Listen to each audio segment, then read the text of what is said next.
សេចក្តីស្នេហាវាគឺជាបញ្ហាដ៏ចាស់គំរិលមួយដែលនៅតែទំនើបបំផុតគ្រប់យុគសម័យកាលហើយវាក៏វិលវល់ជុំវិញតែពាក្យពីរម៉ាត់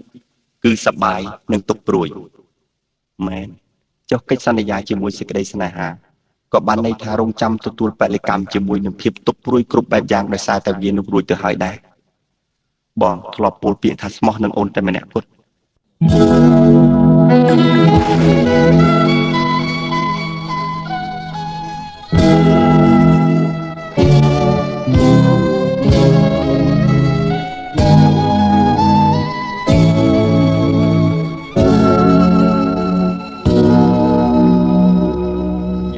ចង់តែជេរដល់ព្រមលីខិត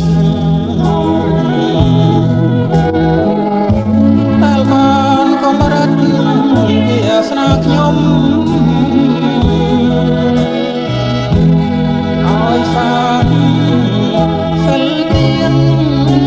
រត់ណាសោកធំមកឆន់ស្នេហ៍ខ្ញុំមកឲ្យមានទៀតខ្លាញ់គ្នាណាស់គង់ប្រះប្រត់បានមិនដែលលើកស្មានថាវិនិច្ឆ័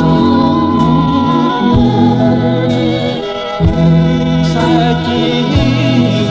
វិតភាពរៀបចំបាញ់ជាឲ្យយើងនេះរៀបអ្នកអាឡាយសំណើចំអកប្រុងលិខិតហើយ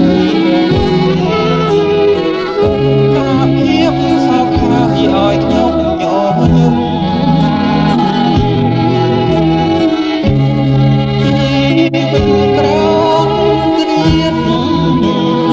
ខំសង្ឃឹមអ្នកស្មីរំទៅហើយស្រណោះតែធ្លាប់ធ្នមថើបគៀងកាយ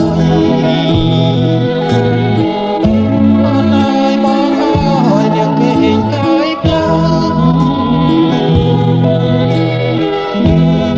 មិនអូនកម្មសាច់ប្រាជ្ញាប្រមាដូចស្នាមចិត្តទៅ